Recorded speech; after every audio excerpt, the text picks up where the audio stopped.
Hey, welcome back to gggaming, and here it is, the brand new 7-star Tera Raid event for the mighty Empoleon. We're going to go through all the details. As always, we're going to cover the boss's moves, stats, the raid flow, you name it. If you need to know how this guy works and exactly how to set up your team to best solo this thing, hey, stick around and let's do it.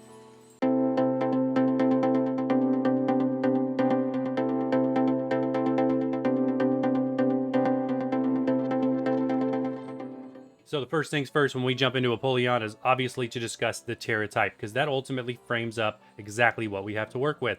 So here we've got Ice, all right? Ice is the Tera type, and Ice is going to be weak to Fighting, Rock, Steel, and Fire. With that, we're going to focus on two of those types, which is going to be the Steel type and the Fighting type. Why am I focusing on those two? Because he actually doesn't have any moves that are super effective against those. Making your Pokemon survive just a little bit better, because this guy does hit pretty hard, as does every 7-star raid boss. The rock type and the fire type, while I'm sure there are some viable options, and I'm going to continue to look for some good ones, those are a little bit harder to make work, just for the fact that they do have weaknesses on his move set. So when we actually talk about his move pool and what those are, you're going to see those weaknesses, and I'll bring it up again there. All right, that covers the Tera type. So now let's jump over and actually take a look at his move pool, and then we'll talk about the stats, and then go from there. When it comes to Empoleon's move pool, he's got these 4 moves right here. So Surf, Flash Cannon, Ice Beam, and Grass Knot. Grass Knot's typically not even much of a factor in this battle. You will see Ice Beam and Surf a lot, especially in the builds that I have, and you'll see Flash Cannon occasionally. Same with the Grass Knot, occasionally. Overall, when it comes to these moves, what do you have to worry about? Surf, pretty straightforward, nothing crazy there. 100% accuracy, 90 damage, gonna hit you really, really hard. Otherwise, no added effects. Flash Cannon, on the other hand, does have the potential to drop your special defense, so you want to be careful with that. We have yet to have that become an issue. Ice Beam, of course, has the potential to freeze you. That I do see quite often, but Frozen is not too much of an issue, to the point where I have not been forced to use a covert cloak or anything like that as a held item, but Ice Beam is there. He's going to use it a lot, and you're going to get frozen. So just prepare for it. You can use the healing chair to get rid of that, etc. Grass Knot, this one is extremely rare in terms of when he uses it. I say that, and then we'll do a showcase, and he'll use it the entire raid, because that's just the way it works, right? But otherwise, Grass Knot is based on the weight of the Pokemon, so as long as you're not using giant Pokemon, it doesn't do a lot, and honestly, I don't see him using this very much. Okay, and then in addition to these moves, these 4 moves that we just discussed, he's also got additional moves, as does every most of the raid Pokemon in this game. They have some coded moves, as I call them, and I'll put that screenshot up here so that you can see exactly what those are from the Cerebi website. But what you have to expect is he's going to use Snowscape, he's going to use Blizzard, and he's also going to use Iron Defense at some point in this battle that are not on this list of 4. By the fact that they're coded, that means they're going to be used at predictable intervals or at specific times in either his HP line or the timeline for when this raid is going through. We'll discuss that shortly when we get to the actual raid flow, and you'll understand when he uses them. Next, let's jump into the stats. So for stats on Empoleon, you're looking at this guy right here. It's fairly rounded. Now, all of your stats are somewhat even, except for the speed. The speed is the lowest, which helps us because then we don't have to invest extra IVs into speed to make sure that we go first in this raid, because we definitely want to go first. Unlike the Blaziken raid, we can actually consistently go first in this one, which is really nice. But I will point out, obviously, he's got a nice, pretty much even special defense and defense, which means it doesn't matter which side of the aisle you want to go for when you're building your Pokemon.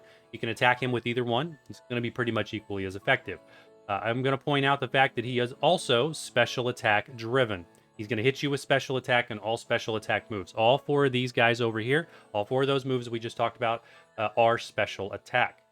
Next, let's talk about the ability, because this ability is nasty, to say the least. All right, it is competitive. Competitive is really, really rude. So what does it do? And then we'll talk about how to counter it. It boosts the Pokemon's special attack stat. Hey, I just mentioned that he is all special attack driven. So that is bad, number 1. And then also, it's sharply boosted. Number 2. 2 stats up. Every single time you do anything, it sharply boosts that special attack stat whenever his stats get dropped. What does that mean?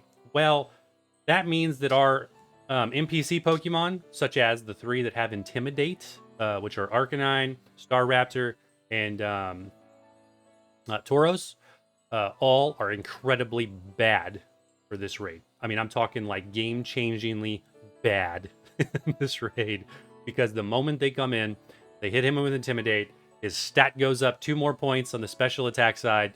It drops his attack, but who cares? He's not attacking with the physical attack anyway. That thing is irrelevant. And it hurts. It hurts. I'll actually put a clip up where I almost got 1 shot in the first turn with 2 Intimidate NPCs that were side by side with me. Crazy, crazy bad. So with this, how do we counter this? You're going to need to check out my video, link down below in the description, how to lock your raid party. All right. If you're soloing this, you're going to need to do this trick to lock the party to get the right Pokemon so that you do not get those Intimidate NPCs. And you're also going to need one other NPC that I'm going to discuss here shortly in that party to make this raid just that much easier. All right. So now let's get into the raid flow, and you will get to see this raid flow end to end, and I'll walk through it in one of the raid showcases. So make sure you go check those out, or at least one of them. Otherwise, when this raid starts, all right, I'm going to make sure there's a screenshot here for all of this from the Cerebi website, so you can make reference to that. But otherwise, when this raid starts on turn 0, call it turn 0 because it's before you even get to do anything. He's going to come out. He's going to use Snowscape. And if Snowscape wasn't rude enough, he's going to throw a blizzard in there. So you're going to take damage before you even get the chance to move. So using those steel-type Pokemon is really, really nice in this raid because steel is resistant to that ice. Yes, double check. Steel is resistant to that ice. And going to make that initial blizzard a little less impactful to the game. From there, nothing's really going to happen until turns 3 or 4. Turn 3 or 4 is when the shield goes up. And then around 80% of his HP, he's going to reset our stats, my stats, your stats, etc. He's going to reset our Pokemon stats, so we don't want to be boosting our Pokemon a whole bunch, because at that point, he's going to reset our stats. From there, the next thing to look forward to is around 65% of his HP. He will use Iron Defense. Then after the Iron Defense, you kind of have 2 things happening, and both at a 50% marks, but different 50% marks. At 50% HP, he's going to reset his stats again. So he's going to reset his stats once throughout the whole fight, and it'll be at 50%. So that's key. We'll kind of talk about that in the raid showcases, because it allows you to debuff him and not worry about him removing that until 50% of his HP. The other 50% is 50% time. So when the time is half through on the raid, he will reset our stats, your stats, and my stats again. So if it wasn't rude enough to reset them once at 80%, he's going to do it again at 50%, making us have to rebuff our Pokemon, etc. if we're going that route for victory.